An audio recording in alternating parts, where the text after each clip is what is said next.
Hello, Miss Lady. Hello.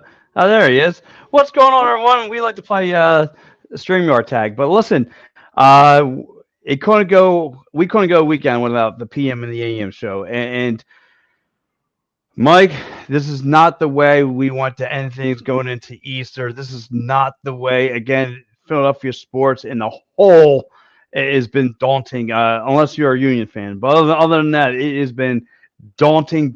And for a Flyers team that's just got walloped at home. And it's funny. Prior to this game, I was covering the Philadelphia Wings. People know I'm a beat reporter. I'm sitting up there with my man Bill Meltzer, and both said if they lose to this Chicago's team, they should probably not be in the playoffs. Well, not only they lose, they went to the woodshed. They took a belt beating from this bottom feeder Chicago Blackhawks team. I mean, Mike, what went wrong? Simple, man. They didn't play. They made a lot of mistakes tonight. Just a lot of mistakes. And Steve saying it's gauntlet fatigue. I don't think it's just that. I think it's mental fatigue. They just did a lot of dumb stuff tonight. Um, you know, Sam Harrison, they got to give him a break. And then that's all there is to it. This dude needs a break. Um, you know, some of the goals he let up tonight were bad goals at all. Oh, there's the Hi, boss. and then Daniel checking in saying, "Yo, what's going on, Daniel?" So to me, Pat, and you know what? Where are these scores? I'm sorry, I like TK, but I'm tired of him hitting post, and we're missing it 50 feet to the right. Like, can this guy get a shot on net? And you know, it's funny you bring it up because like you mentioned about goal scoring, like nobody was effective other than Tyson Foster. Like nobody, like 1 for 5, like one goal you have to show for. I mean, I'm sorry, but if I looked at Patrick, I mean, if I looked at Chicago Blackhawks team, I know that's not Patrick Wild staying between the net, staying between those pipes. I mean, you would have thought that was him over there. I mean, the way the Flyers are just handling the puck, that first period, what were they doing? Turnover. It was a turnover machine. They were causing their own problems, just flat-footed, just had no urgency. Again, um, the second period came along, and that was like their best punch. But even still, Chicago had the upper hand. And listen, you said it before the last time they played Chicago, and you and I did a post game for it. Conor Bedard is everything advertised. He didn't get any on the board, but he was a facilitator. His vision on the floor on the ice was just second to none. I mean, the way he was just finding guys. That second goal was just absolutely. Uh, no, I'm not. I am not a bully. And you know what, Angry Anthony, you're not the first. He's not the first person that told me this today. I had other beat reporters tell me I'm a bully for making someone cry. I did not make that coach cry today. Stop that. No, I'm not a bully. Um, but yeah, but anyway, But um, no, listen. yeah, The thing that stuck out with me today with this game, watching this, is Sam Harrison looked really tired, and our defense was not dictating the play at the blue line. For me, it looked like they were just trying to keep dumping and chasing, dumping. There's like no creativity on this offense here. And, you know, I think Steve's right a little bit. He said gauntlet fatigue, but I think it's more up here. Like the last two games they played, my God, like could they have not looked any worse? And they've gotten their butts kicked by two bottom feeder teams. Now, a little side note here, but Washington is going into a shootout right now, so they got a point. So now the Flyers are now on the wild card. As of right now, they've wow. dropped out of that third seed in the East. They're now a wild card, and Washington's got 2 games in hand on the Flyers. Yeah, Mike, you're absolutely right. This is two games, winnable games that you should have took home.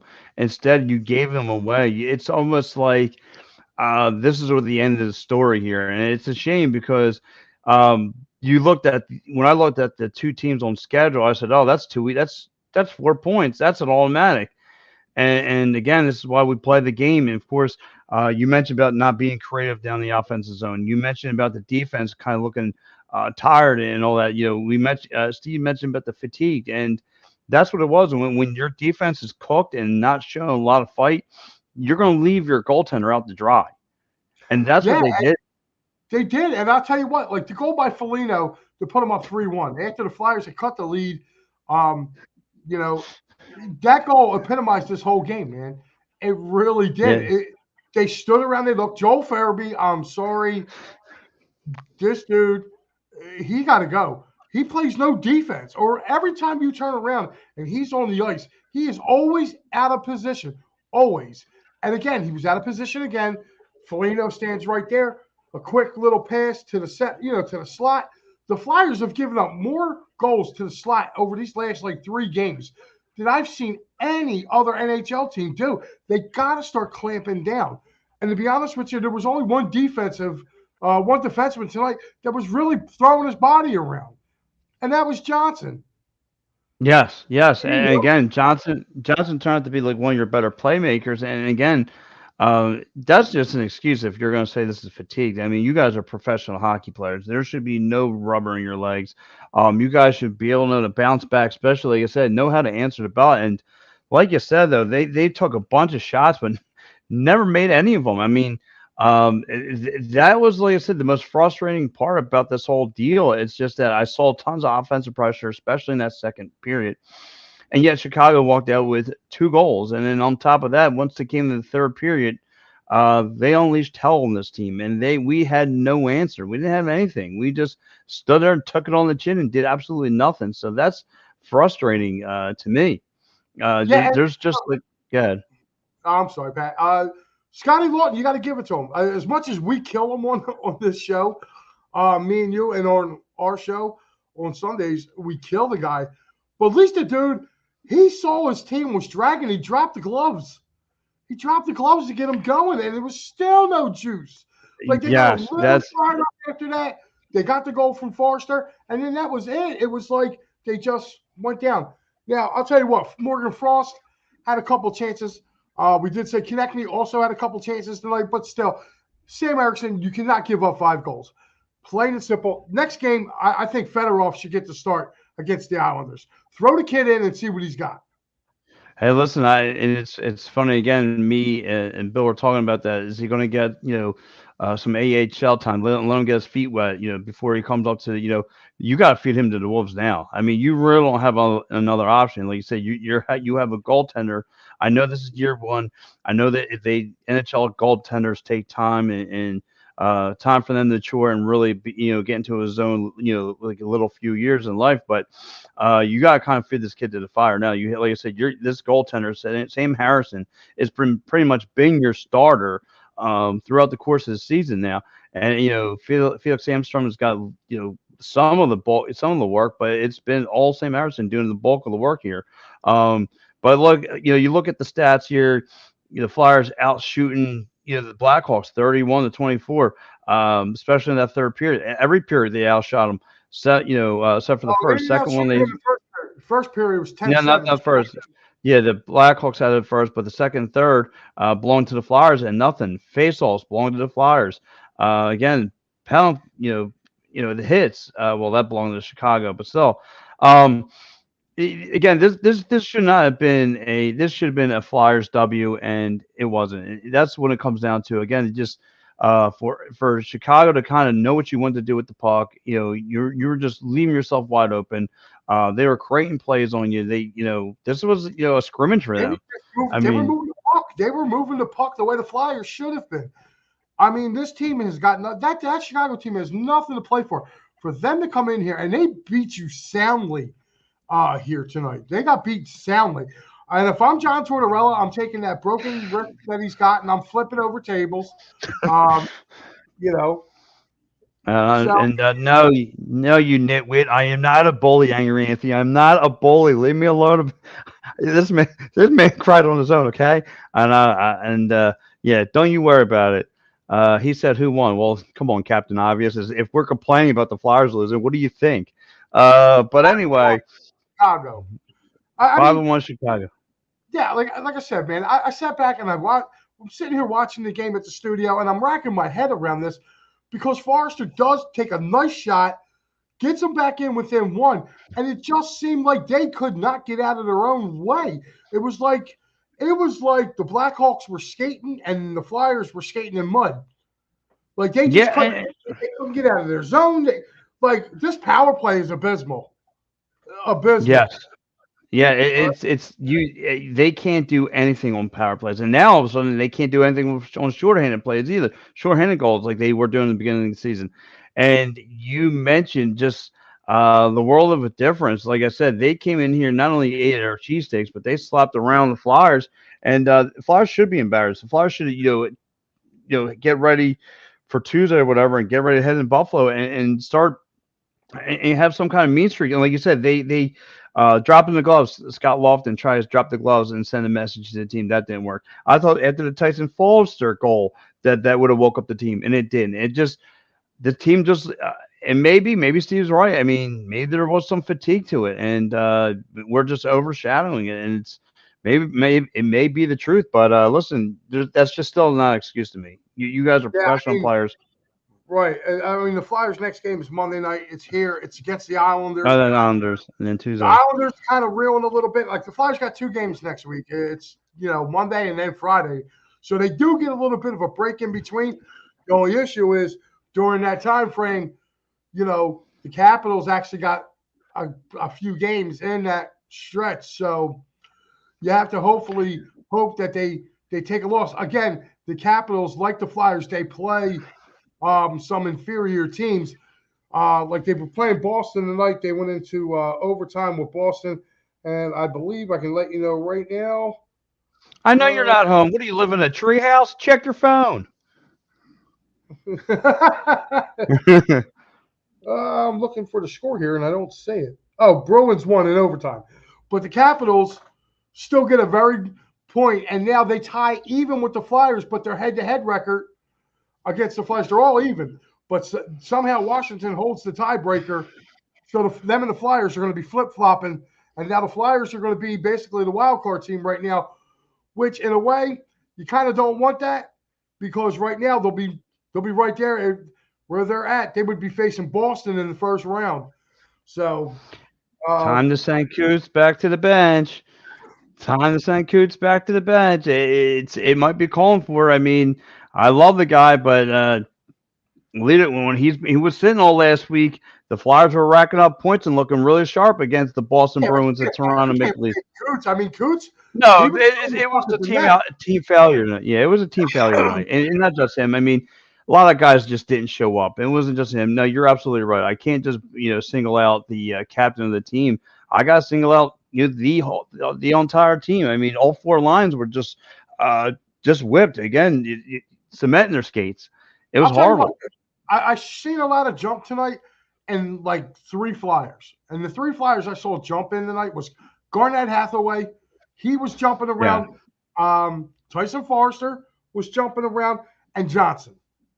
You know what I mean? And they were 3 guys that I seen that they were getting. And then of course Lawton too. I mean, Coots had a couple chances to try to put one in the net. Like you got to give that goalie a little bit of credit, man. He really did.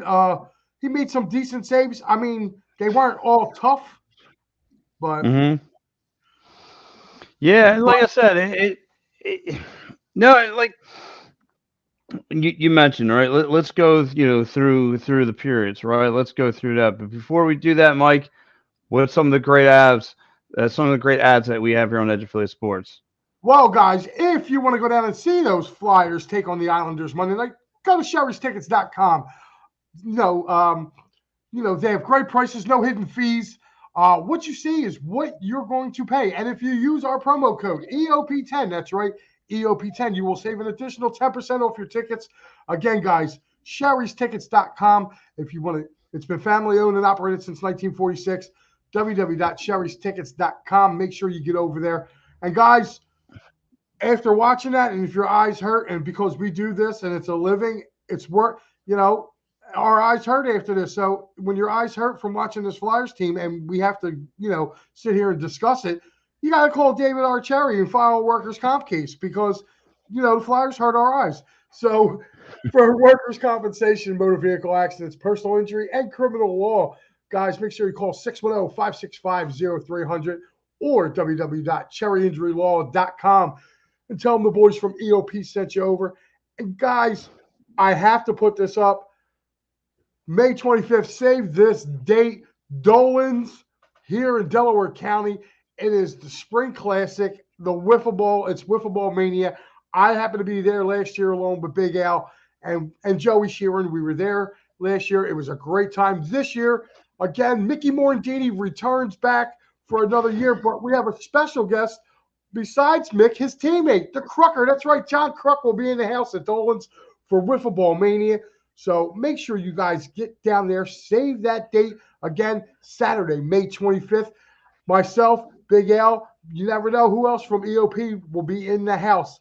And guys, last but not least, right here, Philly Sports Trips. Yesterday was down at the Phillies home opener. We were at the tailgate yesterday. Oh my God, it was unbelievable. Vince and the guys did a great job down there.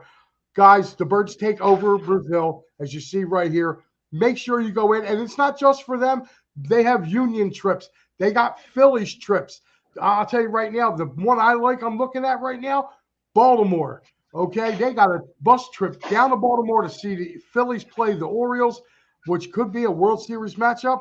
Or you can wait till Father's Day weekend and hop a bus or do travel plans and go up to Fenway to see them take on the Boston Red Sox up at Fenway. So, guys, again, PhillySportsTrips.com. And, of course, before all Phillies and Eagles games, check out their tailgate packages on there. You will not be disappointed, guys. I was down there yesterday with a few friends of ours, Joey Sullivan from Solid Squad and Mike Fuji. We were down there yesterday. Even Lieb made an appearance. Saw the Lieb. Our buddy John Lieb made an appearance yesterday. We had a great time down there. So, guys, definitely worth the price of admission to go down to their tailgates. Pat, you would have been hanging out near the grill all day. I'm pretty sure I would have been. I was I would have been living the dream down there. Unfortunately, but listen, I spent about 2 days in South Philly within 48 hours from one another. But yeah, like you said, you when we get back to this team here and you look at just going over play by play, period for period, just like I said, that the Flyers really struggled. And when you look at the first goal overall, I kind of let it go, but because I thought it was freakish. But I gotta give, again, the Blackhawks just get on the scoreboard. Way to respond off the face-off circle. Just do what they wanted. So you get Lucas Reichel.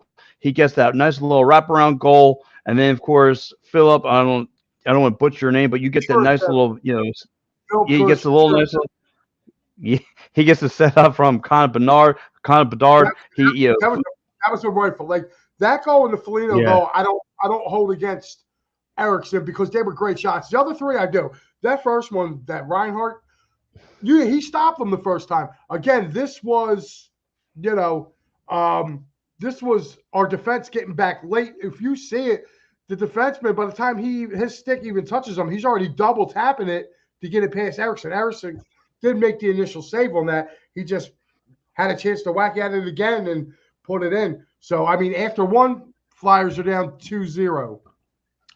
Yeah, and then, of course, and listen, anytime you can whack it, you whack it. So, Tyson Foster, he gets the Flyers going. He gets on the scoreboard. I know it's Saturday night, but come on. And then Nick Flarengo.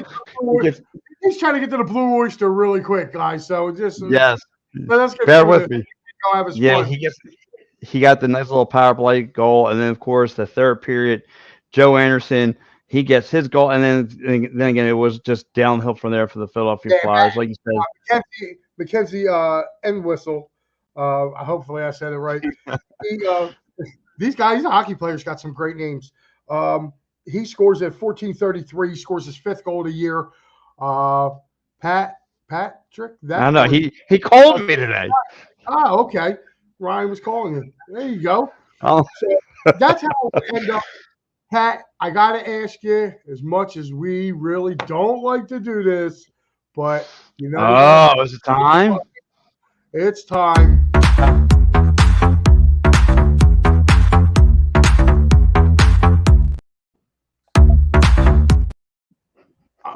Pat, come back. We're on. Okay. See, look, I you start lost hearing one. the beat, and all of a sudden he starts going around.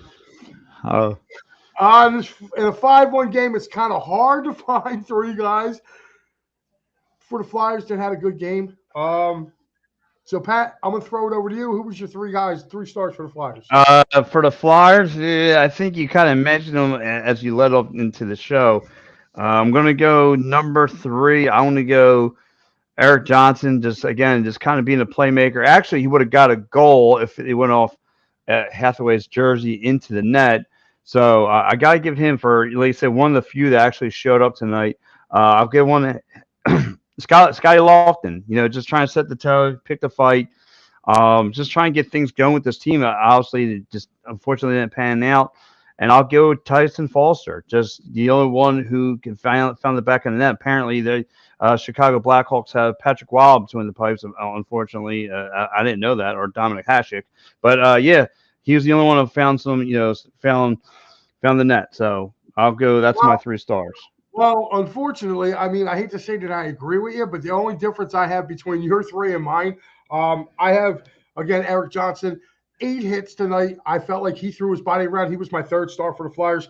I gave Garnett Hathaway the 2nd star. He had the assist on Tyson Forrester's goal, who was my 1st star. So my 3 stars are Forrester, Hathaway, and Johnson. So that will do it for our 3.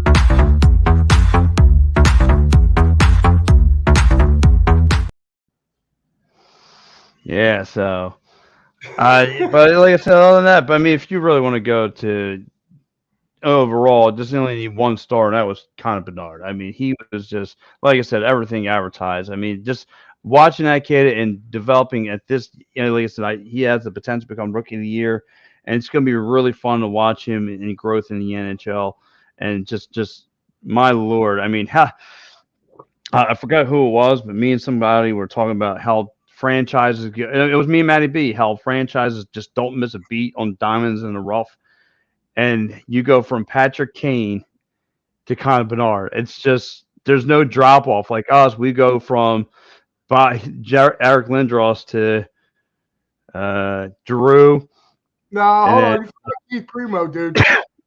Like, you went from Keith Primo to Giroux. I mean, yeah, but you know what, though? You can't really not. I mean, we had Carter and Richards here. They got us to a cup final. So, true. I mean, listen, it'll all kind of pan itself out. But, guys, right now, I'm going to take you around the NHL because we got the scores. Again, it was the Blackhawks 5-1 over the Flyers here tonight in South Philly. With that loss, the Flyers now have dropped out of the 3rd seed of the Eastern Division. Was it the Metro Division, right? Is that the Metro now? The Red Wings are right there. Well, the Red Wings are behind them. They lost today. No.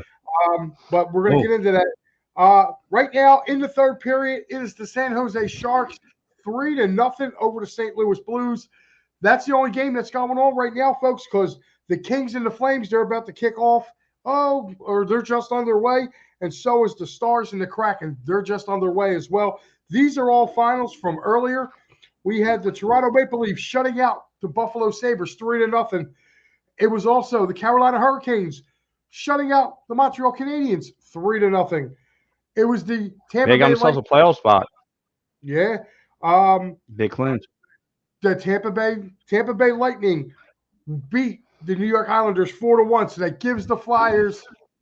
It gives the Flyers some breathing room. It gives a little bit of a break.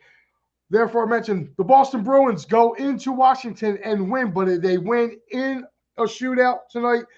So the Capitals do get a point. It was the Ottawa Senators, the lowly Ottawa Senators, beating the Winnipeg Jets today 3-2. Yes. The Columbus Blue Jackets sneaked by the Pittsburgh Penguins in OT 4-3. It was The Colorado Avalanche, look out. Colorado is coming. They beat Nashville today, 7-4. Another shootout in the desert today was those New York Rangers 8, the Coyotes 5. 13 goals in hockey. Holy cow, I want to see those highlights. It was the Oilers all over the Ducks 6-1. The Vegas Golden Knights win in overtime over the Minnesota Wild 2-1. And also in overtime today, it was the Florida Panthers beating those Detroit Red Wings 3-2 in OT. So the Red Wings pick up a point.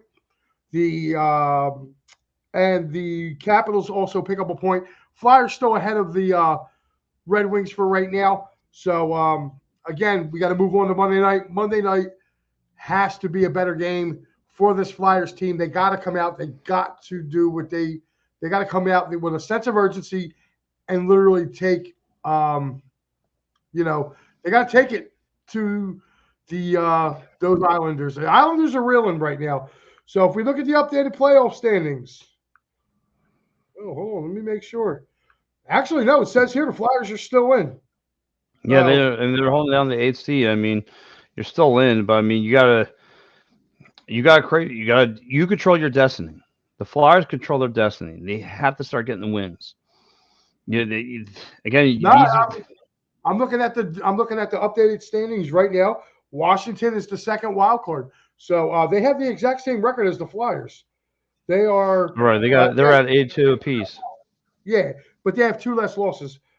They have 2 less games. Flyers got 75 games. They got 73. So with that being said, like they have 2 more games. And I know, like I said, I know Washington's schedule coming up. I looked at it with their schedule coming up for April. Yeah, their next 2 games is Tuesday and Thursday. They play. They are at Buffalo, and then they host Pittsburgh. But then they kind of have a little bit of a gauntlet, though, Pat, if you're looking at this. They're at Carolina. They're home for Ottawa. They're at Detroit, at Buffalo. And then their last 3 is a hell of a – their last 3 is home versus Tampa, home versus Boston. Then they finish up the season at the Flyers. Wow. So, I mean, if you're looking at that, I mean, and I just want to run over the Flyers schedule real quick. Flyers their schedule's a little easier. If you're really looking at it, they got the Islanders Monday night, at Buffalo, at Columbus, at Montreal again, and then they go to Madison Square Garden to play the Rangers, home against Jersey, home against Washington. But, Mike, you bring that all down. Just with these 2 losses, I don't know what Flyers team I'm going to get. What Flyers are going to step up tonight? But here's the thing. What I'm trying to say to you is this. Yeah. I'm sorry, buddy. I hear what you're saying because I know where you're about to go with this. You also got to look at the teams that they played before this. Like, that was a murderous – bro. Shut up, Angry Anthony. He put up Pat is a new Wings coach because he made the coach quiet. He made the coach cry and quit. I didn't make no one. Listen, I got to go see. I'm about to – guys, go on EOP and take a look and see what Pat did to the Wings coach today. You made him cry today, Pat? I asked him a question. That's all I did was ask him a question. My man started busting out. I felt about this big inside, and other beat reporters are breaking my chops like, "Oh, way to go! You made the head coach cry. Way to go!" Yeah. Jesus, only you. Nah, he's a good. He said, "Stay strong, guy." Well, that's something we're going to talk about off air. It was something funny. So, Pat, your parting shot, brother. Yeah. Listen, guys, don't give up on the season. We know the Flyers can bounce back. The season's not over. It's been a rough couple of days. I get it, against 2 bad back-to-back bottom feeder teams. Maybe Torts is trying some new things out. Listen, I don't want to hear if he decides to bench the captain. You guys all want him back on the lineup. I'm not saying pointing fingers, but if he decides to take them out and they start getting ready, playing red-hot hockey, maybe that's his way of sending a message and letting them know, listen, we got to get back to, getting control of hockey here. We control our own destiny. We could be looking out, we could be out of the playoffs or in. What do you guys want to do? This is your chance to make us. And again, and I want to keep on alluding to this. I had a great conversation today with Flyers beat reporter Bill Meltzer, and he even said himself, we could control our destiny. Tomorrow's not a gimme. If you get yourself into the playoffs, you never know what can happen, especially in the NHL playoffs. I mean, we're both talking about that today. So anyway, for me, guys, catch me right here, Pat from Ambler on X. Give me a follow or hit me up on Facebook, Pat Bedard and such. And I think I got a project due. I got 2 projects tomorrow night on Easter. I got to do a Sixers post. And then I got to join all across all the time and break down this emotional game with double G, double S, and double M. So, yeah, I got to break down all this stuff. And yeah, that's where you catch me. So it figures, right? We finally get a Sunday off, and you're still working. You're still doing too. But that's all right, Pat, because I'm going to be joining you because I myself, looking at my final thoughts about this game is it was a bad game. Flush it. Just flush it out of your system tomorrow. As a matter of fact, if I'm Torch, I'm telling them I'll see you Monday morning for the morning skate. Maybe let them get away. Yeah. You know what I mean? Just tell them, say, get away. Come back Monday morning, focused. We're going to go through the morning skate, and then we're going to get ready to come back and go play this bad Islanders team. And, Pat, I have to ask you before we go, dude, what's the meal for tomorrow? It's a good thing I'm going to get slapped with meat. I'm going to try to do some ham. I'm going to do some shrimp Alfredo. I want to hook it up. We're going to do some shrimp Alfredo. Do a little meat. Got it. You can't leave it out. You just can't leave. It's a Sunday. You know what I mean? You got to do something a little bit. You know what I mean? I'm going to be going away to Harrisburg for 2 weeks. You know what I mean? They're not going to have no pasta around me. I'm going to go withdrawal without some pasta. So. You go right out the parking lot. There's an Italian restaurant right there. You forget I was up there. Yeah, it's about 2 weeks ago. But yes. But listen, guys, all honesty, check us both out tomorrow. We'll both be doing our thing here on the EOP tomorrow. Pat, I hope you lose pasta privileges. God, him without pasta for a week, I think I would love to see that. That'd be really funny. Guys, again, make sure you tune in to Pat tomorrow for Sixers post game and all across all the time tomorrow night, 9 o'clock. I will be jumping in right after the final out on the Fightins final tomorrow. So, guys, from P&M and the AM, have a happy Easter. I'm Mike Lauro. That's Pat Bedard. We'll see you.